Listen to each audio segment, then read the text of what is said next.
Ladies and gentlemen, colleagues, in this short presentation I would like to show you on how to diagnose properly nystagmus.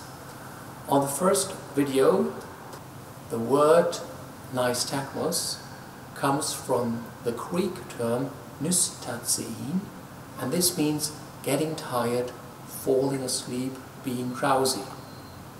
And if you are tired and fall asleep, your head is moving first a slow movement downward and a quick movement upward.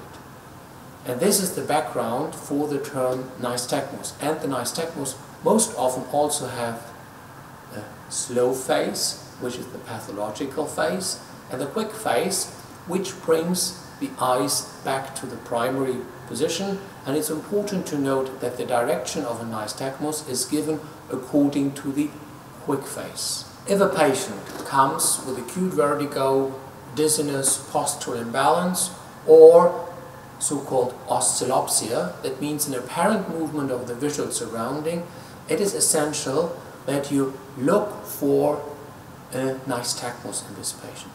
And there are different types of nystagmus. The most frequent type is the so-called spontaneous nystagmus. A spontaneous nystagmus means you can see the nystagmus while the patient is looking straight ahead. And there are two types of spontaneous nystagmus. One is the so-called peripheral vestibular spontaneous nystagmus, which you typically find in acute vestibular neuritis. And the other major frequent type is the so-called central fixation nystagmus. And the key feature of peripheral vestibular spontaneous nystagmus is that it can be suppressed by visual fixation. And therefore, to diagnose peripheral vestibular spontaneous nystagmus, you need special glasses. You can either use Frenzel's glasses or the new M glasses, which I will describe in more detail later. Another type of nystagmus which requires such glasses is a positional or positioning nystagmus, as in benign paroxysmal positioning nystagmus. And finally, you can also use such glasses to diagnose head-shaking nystagmus. There are three ways on how to diagnose nystagmus. The first one is with fixation. And with fixation you typically see a central fixation nystagmus, which is not suppressed by visual fixation, and therefore it's called fixation nystagmus. Frequent forms are a downbeat nystagmus, upbeat nystagmus, but also a central horizontal rotatory nystagmus that you find in patients with central vestibular pseudoneuritis. The most frequent type of a peripheral vestibular spontaneous nystagmus is found in acute vestibular neuritis, and this can be typically suppressed by visual fixation, and therefore you need Frenzel's glasses or the new M glasses to properly diagnose peripheral vestibular spontaneous nystagmus, because these glasses prevent visual fixation suppression.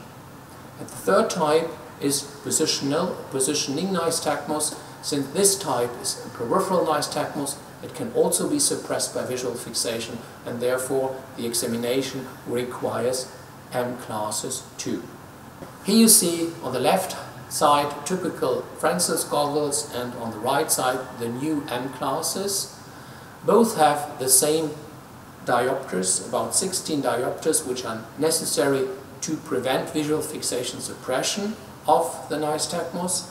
And the major advantages of the new M glasses are seen on the next slide, which is a direct comparison.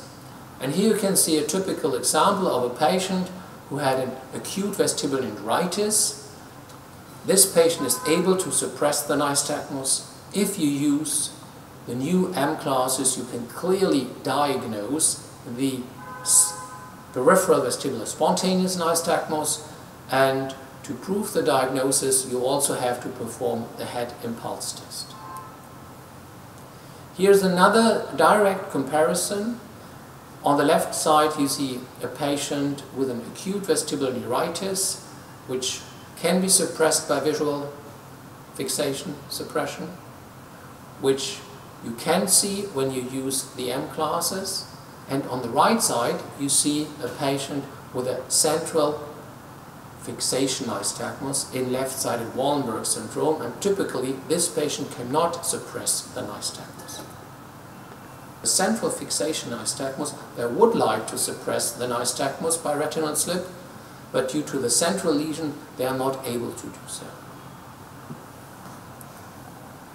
Another indication for the use of Frenzel's glasses and the new M classes is the examination of patients in whom you suspect benign paroxysmal positioning nystagmus, which can also be suppressed by visual fixation, and patients in whom you suspect central positioning nystagmus should also be examined by the new. And typically you see in patients with benign paroxysmal positioning nystagmus a vertical torsional nystagmus. For instance, if the left posterior canal is affected, the nystagmus beats toward the forehead and the undermost left here.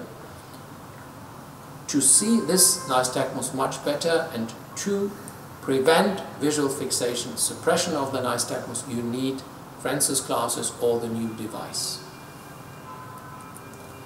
Another indication for the use of such glasses is the examination of a patient in whom you expect a head shaking nystagmus. There are basically two types of head shaking nystagmus. One is due to a peripheral vestibular persisting lesion, so the patient has to shake the head very vigorously.